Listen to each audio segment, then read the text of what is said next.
Jello, Jello, Jello. This is the monthly read from your girl, Sanyu Estelle. I don't have my stand today. I don't have my external microphone. I don't have my ring light. Okay. And I don't really have a ring light. I just have lighting on my stand. So we're dealing with sunlight and like the kitchen lighting and just reality right now. That's what we're doing. At this high definition quality that I've been wanting to put on YouTube for a long minute. I have much shorter video capabilities, so let's get into this. Our two decks for stepping forward are the Crow Tarot by MJ Cullinane or Cullinane, and the Passage Oracle deck by the homie Liliana Perez. So we have Tarot and Oracle. Do any other decks want to be involved at this point? Okay, so let's see what the message is for September. The monthly read for September, eclipse season, Pisces eclipse happening end of this week, Virgo eclipse happening on September 21st. Last Pisces eclipse, I think, happened in March, and last Virgo of this year, and last Virgo eclipse happened in September of 2024. So those are the themes. Okay, we have cards from there. One thing I do have, which I didn't have in my cards and channeling group, which is the $10 tier on my Patreon, which if you pay $10 a month, you don't only get the monthly read, but you also get a collective reading for that tier, and you also get individual card pulls, so long as you remember to ask, or want a lay of the land reading. And otherwise, if you are at a lower tier, you get the monthly read and whatever other spontaneous content I make. Early decision, aka you get it before anybody else. Anyways, my lips were chapped as fuck because I did not have my Coco Kind. I'm not paid by Coco Kind yet, but I'm liking the products because I have hella allergies, and it is very like paraben and chemical free and fragrance free. At least this one is. The other ones have coloring, so I'm not sure what kind of fragrance goes in that. But I'm just very grateful to have something I can put on my lips because your girl's allergic to beeswax, and that means all chapsticks are out. And it's been so hot in LA, and my lips were chapped. So last night's video I was down bad. I was not looking cute. Anyway, September. What do you want us to know? September. What do you want us to know? Ooh. All right, well, speak your truth. Okay. So all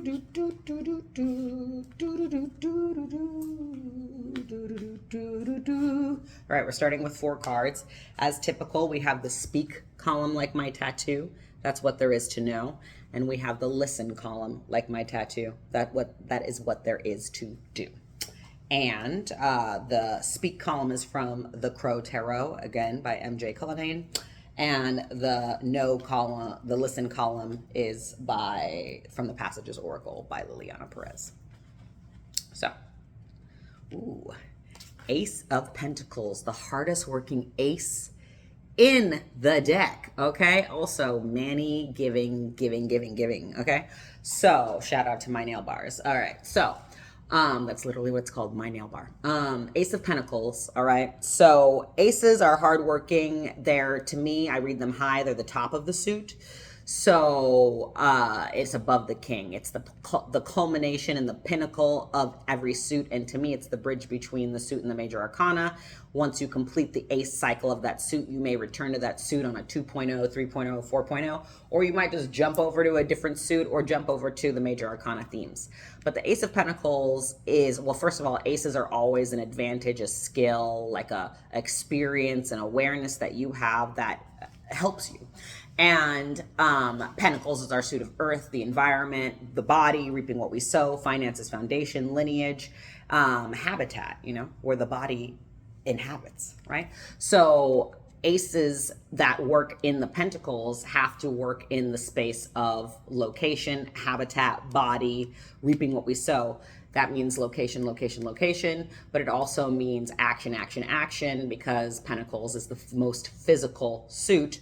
Earth is also the most physical element, and the most, let me not count out water, okay? Water is pretty physical, okay? But in the sense of the density, and I'm not talking about liquid density. It's me and my chemistry oriented mind being like, don't come for me.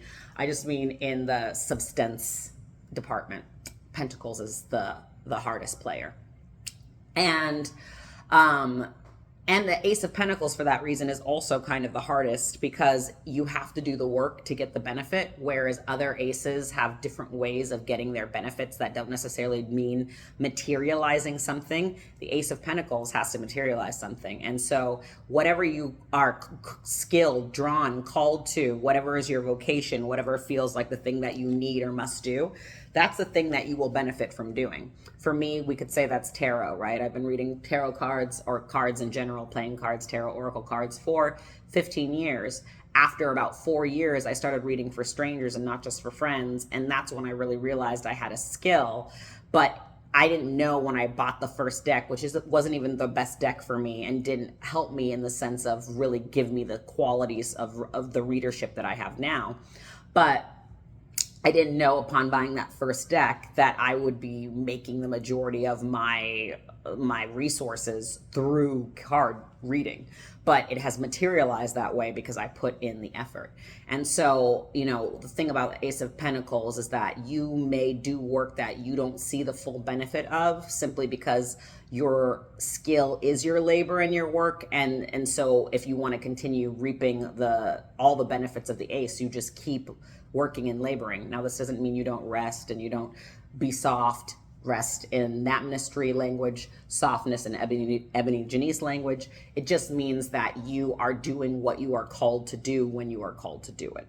And, I give pop culture figures to my aces. And the Ace of Pentacles is the only one that has 2 pop culture figures, and that is Little Richard and Emily Dickinson, right? Because both of those people got recognition posthumously. Little Richard wanted more recognition while he was alive. He got some, but he didn't get it at the level that he deserved. Posthumously, it's very clear how he was canon for rock music, how he was canon for so many elements of soul and R&B and funk. And he didn't get those accolades that he wanted, including Grammys and stuff, while he was alive, but he put the work in. Emily Dickinson, whether it was because she was a woman or whether it was because, and she couldn't move in society as a working woman without that being very controversial, or whether it was because she was from a specific class where working wasn't encouraged, because the higher up in class you are, the less you're supposed to work, allegedly, which is not going to work for the motherfucking Ace of Pentacles, let me tell you that. And, basically she was writing poetry her whole life, and then posthumously people found poetry coming out of every nook and crevice of her house. But that's not something many people knew about her in her waking life, and so her recognition came afterwards. In her case, I imagine she might have wanted that under the circumstances, maybe not if she had been in better circumstances, but those were the ones that she chose to create within. Whereas Little Richard wanted that recognition. And so for the Ace of Pentacles, it's very important to understand whether you want recognition while you're alive, which means that you have to keep working, and it doesn't matter how people respond. You have to just keep your body of work, because the body of work will speak for itself. Or whether you're just interested in the ritual, in the practice, in the creation process, and you don't really care whether people know or not, but you're creating anyway. That's kind of Ace of Pentacles energy. Now, our second card and what there is to know, and I guess what the knowing is and the doing are synonymous here, because Ace of Pentacles doesn't just get to think about shit, they gotta do shit. Card doesn't want to change. Ooh. The motherfucking Star, bitch. First of all, that's what my middle name means, Estelle. That's my grandma's name, okay, on my matrilineal side. And the Star is about your dreams, your visions, your wishes, your greatest, desires that you want to actually manifest while you're alive. I just realized those decks were in the corner right there. And so for the Ace of Pentacles to be realize your dreams, you have to physically put the work in. You need to materialize at any level that you can actually commit to, any level that actually is available to you, any resource that's available to you, any opportunity that's available to you. For the Star to materialize, you have to shoot for it, right? And we say, in American idiom, shoot for the stars. So even if you get halfway, you know, you're out there, right? You reach the moon. But that is what it is. Shoot for the stars means like be what is the word? Prolific. Okay, be prolific. Create. Have an overwhelming body of work that comes from your passion and your excitement and your true calling, and from your involvement in the location, in the habitat, in your body, in community, with others, you know, and realize your dreams with others. Because that's the one thing about Pentacles. It is community oriented. It is collective oriented. There's very few cards in Pentacles, and they're the most negative cards, like the Five of Pentacles and stuff, or the Five of Pentacles, and obviously there's other ones, but there's a quality in the Pentacles where you're not really supposed to go it alone. It's about lineage, legacy. It's about ancestry, because we're made out of our ancestors, right? But they're also in the earth, in the water, in the air, in the fire. So it's about tending to the earth, and that is a collective undertaking. And so reaching your vision of the star is going to be collective in the fact that you're not yelling your shit into a vacuum. You want people to, the people who actually want to receive your gifts, those are the people you want to receive your gifts. And so that would involve you creating something for them to receive, but also participating in community so that there are people to receive it. So like whatever you're passionate about, why not, you know, see who amongst your friends is passionate about that too? Why not commit to going to a course or a workshop where similarly minded people are already gathering to care about the same things you're caring about? Why not become involved in order to fulfill your dreams? It doesn't have to be isolated. It doesn't have to be a one person obligation. It just means that your drive every day has to be personal, but like how you achieve your dreams may involve many other players that you would never meet if you weren't taking action. Next, we move on to the Passages Oracle. It doesn't want to change. So our first card on the listen side, what there is to do, is, this reminds me of what Bashar talks about, secrets. Listen, okay? The more shame you have, okay, knowing that the etymology of shame means to cover, right? So the more you're covering up, the more there is to keep track of. Honestly, I mean, you're hoarding information. That's what a secret is. You know, when you have a lot of secrets over time, you're a hoarder. Okay, you're a hoarder of information. Okay, and why that matters is I was joking with friends. The reason whatever, this is irrelevant if you're not already in my Patreon, but I was supposed to have my $10 tier meetup earlier, and I forgot I double booked myself because it was my homie's birthday, and so I went to her birthday, and I was having a conversation at a table with people, which is like, you know, I don't have time to present a representative to you if I want to be involved with you in relationship, especially romantically. I cannot keep track of the lies. I have too much change going on naturally to keep track of any changes that aren't actually happening, aka lies, okay? So not every secret is a lie, but that doesn't mean every secret is necessary to keep. And I don't mean go spilling other people's information. I mean more or less, was it yours to know anyway in the first place? And oftentimes, you know, that's like what happens with gossip, right? It's not information that's actually sacred to you. It's information that you just want to know. And so secrets is like, are you holding on to things you just wanted to know? Or is the shit sacred to you? And if the shit's sacred to you, is it a secret to every single person but yourself? In which case, I don't know, that's just like a personal truth. A secret is something that you're withholding from others, okay? So you have to decide how many of those you actually need, because that many, whatever number that is, that's the number of secrets you're gonna have to keep track of. And that means connections that secret is attached to, people who don't know that truth, places where that secret would be wanted or desired information or not wanted desired information. Like there's so much tracking you have to do for the truth. What kind of tracking would you have to do for something that is withholding a truth, right? And who do you become when your life is about withholding truths, right? Because a truth is like a mirror. It shows itself. And that's a quote by yours motherfucking truly, okay? A truth is like a mirror. It shows itself. It simply reflects. It's not hubris to just be what you are, okay? You will reflect and shine and provide a reflection to those who are actually interested in who you are. You will provide glaring, you know, pulsation and like oversensitizing sensations to people who aren't for you, and that's a natural indicator of, like, that's a natural compass. Who should I go towards? Who shouldn't I go towards? You know what I mean?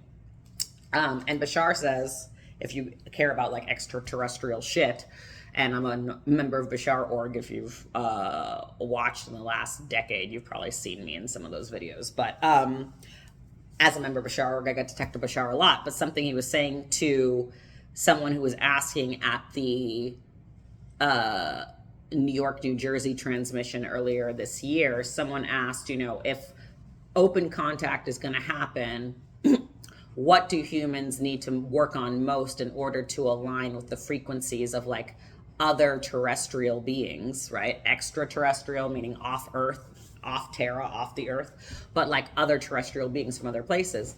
And Bashar was like, you guys need to stop creating secrets to have.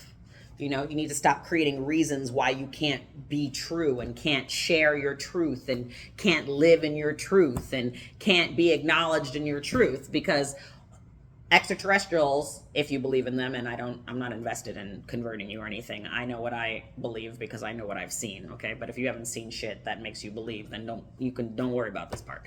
But like, extraterrestrials are a very high frequency, right? So to meet with them without feeling like that glaring pulsation that comes from people who shine very brightly in their truth, you would need to be more truthful so that you are more resonant with that energy, right? And so if you feel like you have to create secrets, you also don't feel like you can be true to yourself around in the environment you're in, which is like, okay, well then change the environment, because we are dealing with Pentacles. Last but not least, doesn't want to change.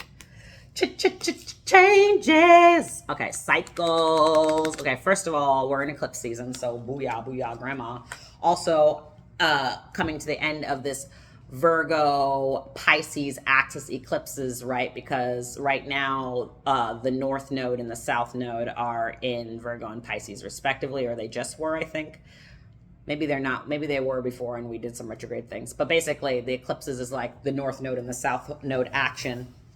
And we stay in a certain North Node sign or a South Node sign for, I think, almost 2 years. So we're coming to the end of these cycles of what Virgo and Pisces eclipse season was supposed to bring to you. Obviously, we had September of 2024, March of 2025, September of 2025, and I imagine it will end maybe in March of 2026. But I'm not an astrologer. I just follow it for myself.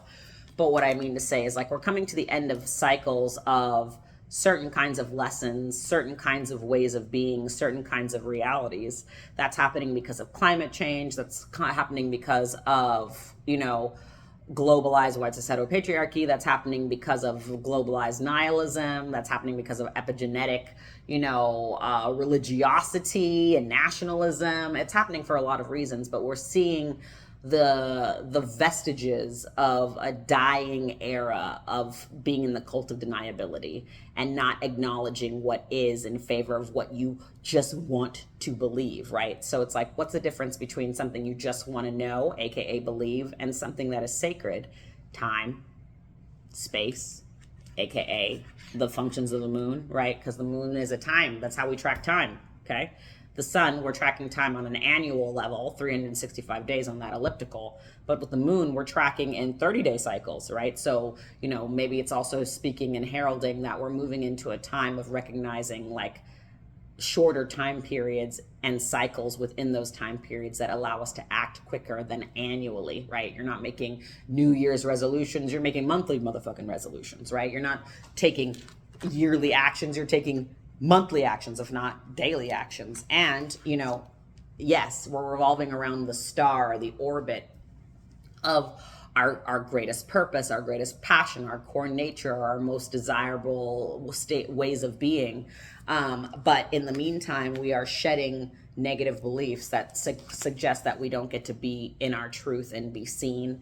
And then we're also going through the cycles of shedding and gaining that happen when you go through rapid ego deaths and keep changing and changing and changing and transforming. And change is inevitable. You know, the I Ching, or I Ching, it's called the Book of Changes. And it has 64 hexagrams, but the 64th and the 60th, like the 63rd hexagram is like, and we will begin the cycle again. And the 64th hexagram is more like a beginning of a cycle. So change is not only inevitable, it's constant. And that's the gift. It won't just change once, it'll change again. And considering we're in the year of the Hermit, where we're dealing with, you know, analysis, organization, structuring, elimination, cataloging, like deciding what is working and what we can go forward with.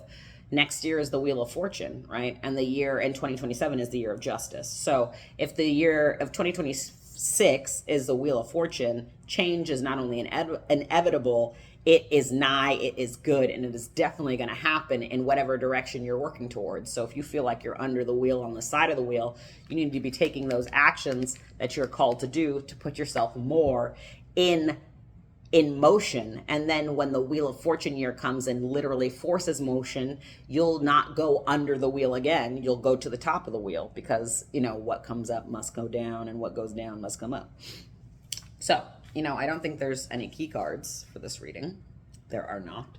So thank you for being here. Again, our cards for September are the Ace of Pentacles, the Star, what we need to know, what there is speaking to us, and what we need to listen to and do is reveal and let go of our attachment to needing secrets. It's one thing if someone entrusts you with something that they are responsible for. It's another thing if you feel like you have to be a receptacle for other people's responsibilities, and then work on them cycles and see what comes and goes in those cycles, and trust what comes and goes of its own volition, because it's telling you how much natural momentum you can utilize, as opposed to working against the wheel in the cycles and creating inertia and straining yourself through, you know, levels of dissatisfaction.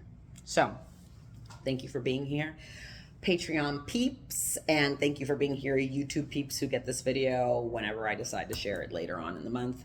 Patreon, you can join for as little as $1 a month, and you will get this monthly read, you know, in the first week of every month. So thank you all for being here. Let me know if you have any questions or thoughts in the comments, and I'll talk to you soon.